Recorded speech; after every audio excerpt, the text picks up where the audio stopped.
பாருங்க, பார்த்தீங்களா சத்தம் கேட்குதா?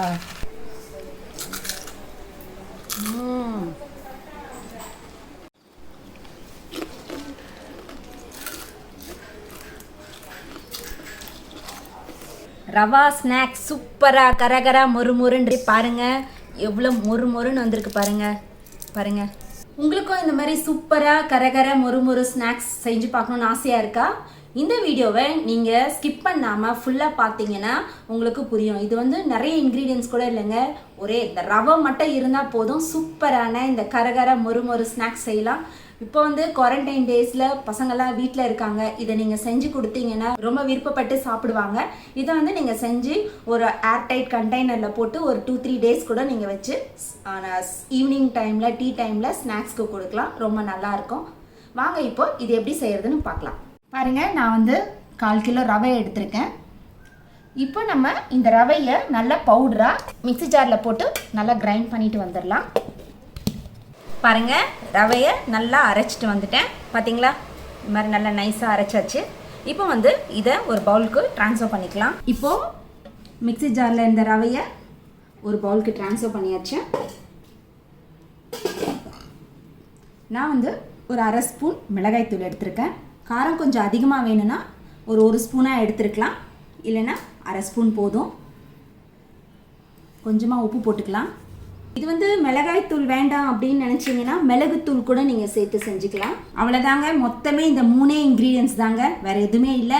ரவை மட்டும்தான் நம்ம வாங்க வேண்டியது இருக்கும். மிளகாய்த்தூள், உப்பு எல்லாம் நம்ம வீட்டில் நார்மலாக வீட்டில் எப்போவுமே இருக்கும். இப்போ இதை வந்து நல்லா மிக்ஸ் பண்ணிக்கோங்க. மிக்ஸ் பண்ணிவிட்டு கொஞ்சம் கொஞ்சமாக தண்ணி சேர்த்து பிசைஞ்சிக்கோங்க. ஒரேடியாக தண்ணி ஊற்றிட்டிங்கன்னா ரொம்ப தண்ணி ஆகிடும். அதனால் கொஞ்சம் கொஞ்சமாக இந்த மாதிரி நல்லா சப்பாத்தி மாவு பதத்துக்கு நல்லா பிசைஞ்சு வச்சுருங்க. ரவை வந்து நல்லாவே தண்ணி அப்சர்வ் பண்ணும்.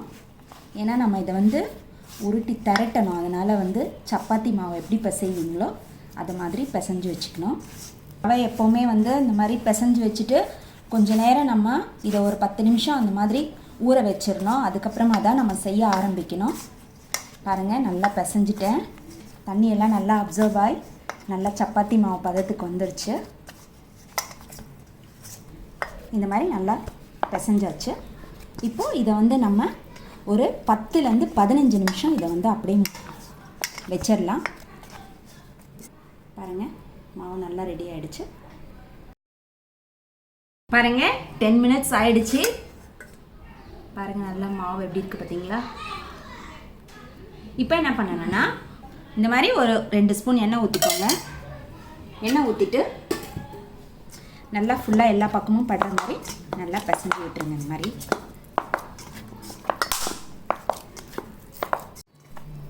எண்ணெய் ஃபுல்லாக எல்லா பக்கமும் ஸ்ப்ரெட் ஆகிற மாதிரி நல்லா இந்த மாதிரி பிசைஞ்சு வச்சுக்கோங்க. நல்லா பிசைஞ்சிட்டு இப்போ வந்து இது நல்லா எண்ணெய் போட்டு மாவுலாம் இது நல்லாயிருக்கும். நல்லா கரகர நல்லா முறுமுறுன்னு இருக்கும் இந்த ஸ்நாக்ஸை. இப்போது எண்ணெய் எல்லா பக்கமும் பட்டுருச்சு. இப்போ வந்து நம்ம இந்த மாதிரி உருண்டைகளாக பிடிச்சிக்கலாம். இப்போ எதென்ன பண்ணுவோம்னா நம்ம சப்பாத்தி மாவு உருட்டுவோம் இல்லைங்களா, அந்த மாதிரி தான் உருட்ட போகிறோம். இந்த மாதிரி உருண்டைகளாக உருட்டிக்கலாம். உருட்டிட்டு இதை வந்து நல்லா சப்பாத்தி மாவு மாதிரி திரட்ட போகிறோம். நம்ம இது வந்து ரொம்ப தடியாலாம் திரட்டக்கூடாது, அதுக்குன்னு ரொம்ப மெலிசாவும் திரட்டாதீங்க. ஒரு மீடியமான இதில் நல்லா திரட்டிக்கிட்டு நம்ம கட் பண்ணி வறுத்து எடுக்க போகிறோம். நீங்கள் கட் பண்ணுற ஷேப் வந்து நீங்கள் ஸ்கொயராகவும் பண்ணிக்கலாம், இல்லைனா நீங்கள் டைமண்ட் ஷேப்பில் கூட பண்ணிக்கலாம். அது உங்களுக்கு எப்படி வருதோ அந்த மாதிரி ஷேப்பில் நீங்கள் பண்ணிக்கலாம். இது வந்து நல்லாவே வரும். பாருங்கள், நல்லா சப்பாத்தி மாவு மாதிரி வந்துருக்கு பார்த்தீங்களா? இது ரவைன்னு சொன்னீங்க, ரவை மாதிரியே தெரியாது, நரன்னு இருக்காது. நம்ம வந்து நல்லா அரைச்சிட்டோம் இல்லைங்களா? இப்போ வந்து சப்பாத்தி கல்லை இந்த மாதிரி வச்சுட்டு நம்ம சப்பாத்தி எப்போவுமே உருட்டோம் இல்லைங்களா, அந்த மாதிரி உருட்டிக்கலாம்.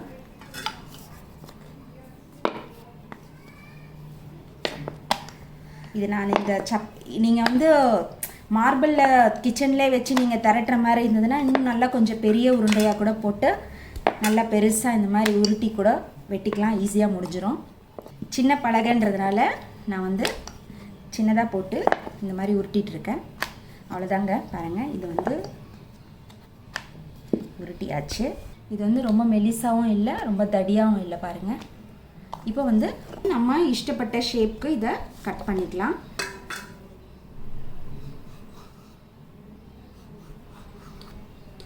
இது கட் பண்ணுறது கூட ரொம்ப நல்லா ஈஸியாக வருங்க பாருங்கள். இது நம்ம செஞ்சு கண்டெய்னரில் போட்டு வச்சுக்கிட்டோம்னா ஏர்டைட் கண்டெய்னரில் ஒரு 3-4 டேஸ் கூட நம்ம ஸ்நாக்ஸ்க்கு பசங்களுக்கு கொடுத்துக்கலாம். ரொம்ப நல்லா இருக்கும் சாப்பிட்றதுக்கு, நல்ல மொறுமொறுன்னு. நீங்கள் டைமண்ட் ஷேப்பில் உங்களுக்கு வேணும்னா கூட நீங்கள் கட் பண்ணிக்கலாம். உங்களுக்கு எப்படி பிடிக்குதோ, இல்லை இதோட கொஞ்சம் பெருசாக வேணும்னா கூட நீங்கள் கட் பண்ணி ஃப்ரை பண்ணிக்கலாம். எல்லாத்தையும் இந்த மாதிரி கட் பண்ணி வச்சாச்சு. வாங்க இப்போது இதை ஃப்ரை பண்ணிடலாம். இப்போ கடாயை அடுப்பில் வச்சாச்சு. எண்ணெய் ஊற்றிக்கலாம். பொரிக்கிறதுக்கு தகுந்த மாதிரி எண்ணெய் ஊற்றிக்கணும். எண்ணெய் ஊற்றியாச்சு. எண்ணெய் நல்லா காயட்டும். பாருங்கள், இப்போ எண்ணெய் நல்லா காஞ்சிருச்சு. இப்போ நம்ம இதை வந்து நம்ம கட் பண்ணி வச்சுருக்கிறத இதில் போட்டுடலாம். அது மொத்தமாக போட்டால் கூட தனியாக வந்துடும் பிரிஞ்சு வெந்த உடனே, அதனால் பயப்பட வேண்டாம். பாருங்கள் எப்படி வருது பார்த்தீங்களா. ஸ்டவ் வந்து கொஞ்சம் மீடியம் ஃப்ளேமில் வச்சுக்கோங்க.